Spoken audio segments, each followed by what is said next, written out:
$100 million imetumika. Alafu unakuja kukuta watoto wana copy tu na kupesti na mpaka kuingilia mambo ya kukopi, kwa sababu walikuona umeondoka umeenda Jupiter, wakaona kimya sana. Sogeza mic zote ili wasikie vizuri zote. Hawa watoto baada ya kuona kwamba mimi niko zangu Jupiter, kama vile tulitulia kidogo, kuna mambo, kwa sababu unajua huwezi kufanya mambo yote kwa wakati mmoja. Nikamwambia Wajuba, kuna kitu nimeitwa hapo Jupiter. Jupiter kulikuwa na kikao kimoja pale cha revolutions. Unajua new revolution hii Wajuba wanataka kutawala hii dunia yote. Lakini kikao maalum kinafanyika Jupiter. Hapa hamna mtu anayekijua. Hamna mtu yote anayekijua hicho kikao zaidi ya Wajuba. Kwa hiyo nilivyoenda sasa ndio narudisha sasa hii story sasa ili nao waipate kule. Narudi tunaingia mtandaoni.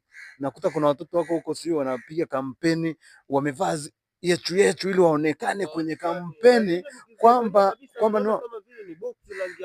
ni copy, ile ni copy originals. Unajua kitu wote ukiangalia unaona hapa yetu hiyo hapo. Na King Baba, Master King Baba. Yeah. Na ndio maana